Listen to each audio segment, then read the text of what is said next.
kuna wacan daawada meel walba aad joogto waxaad ku soo dhawaataa janaalka Leewaya Films oo hadan kale ku soo gudbiya muuqaalada ugu dambeeyay ee la xiriira arrimaha Bollywoodka, Tollywoodka iyo sidoo kale Hollywoodkaba. muuqaalkeena maanta waxaan ku soo qaadanaynaa laga soo bilaabo 2000 ilaa 2020 filmada Bollywoodka kuwa ugu fiican meel weyn kaga jira qulubta reer Hindiya oo ay dhacday in filmadaas ay daawadaan wax ka badan 100 jeer. filmadaas ayaa waxa box office-ka qaarkood guule ay ka gaareen halka qaar kalena ay noqdeen kuwa classic ah.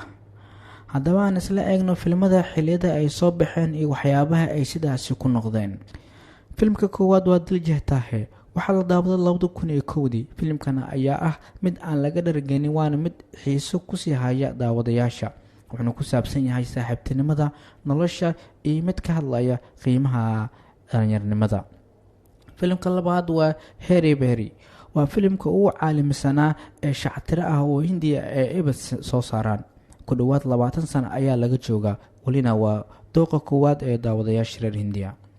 filimka saddexaad waa Lagaan, waa mid ka mid ah filmada Bollywoodka ee sida sare loo farsameeyo uu sameeyay Jilaagan Amir Khan. ku darso filimkan waa filimka farakutiriska ah ee u tartamay abaalmarinta filimka ugu fiican ee bixiso Oscar. filimka afraad ee liiskan ku jirana waa Gangs of Wasseypur. Anurag Basu ayaa ku bedelay taariikhda Bollywoodka filimkani. filimkan Gangska ah ayaa wuxuu banaanka soo dhigay nolosha dhabta ah ee ka dhaca Hindiya. filimka shanaad ee liiskan waa Three Idiots. wax shaki ah kuma jiro in uu jiro ruux Hindiyaan ah oo aan daawanin filimkani. waa filim ka qoslinaya kuna baraya in ay riyadaada aad ka dhabayso.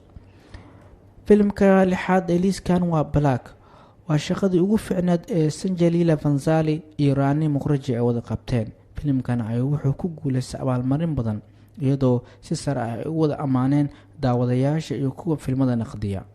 filimka toddobaad waa Taare Zameen Par. Amir Khan ayaa sameeyay filim sheeko adag leh casharna u ah bulshada, waana waqti ay waalidiinta ay fahmi lahaayeen in caruurta ay kala duwan yihiin, qaasna ay yihiin. filimka sideed waa Rang De Basanti, waa filim kale oo Amir Khan dalka ku qabsaday sida duufaanta oo kale. waa filim ku saabsan muwaadinimada ee la xiriirta gumeystayaasha reer British. filimka sagaalaad waa Koi Mil Gaya. filimada sayniska khiyaaliga ah ayaa wixii ka dambeeya filimkan wuxuu noqday mid ku milmay Bollywoodka. Hrithik Roshan ayaa wuxuu la yimid bandhig bartilmaameed u noqday. filimka tobanaad waa Pink, waa sheeko xooggan oo ku saabsan bulshada reer Hindiya. waa 3 gabdhood oo lagu eedeeyay arrimo furxumeyn ah, bulshadana ay midda ay ku eedeeyeen. filmo kale ayaa jira oo liiskan ku jira sida Fir Zara, Razi, Haider, Fashion, Rockstar iyo Devdas. inta ayaan ku soo xirina muuqaalkeena maanta aan kaga hadlayna filmada ugu fiican 2000 ilaa 2020 waan muddo 20 sano ah. haddii aad ku cusubtahay janaalkan subscribe inoo saar, asxaabtaadna la wadaag.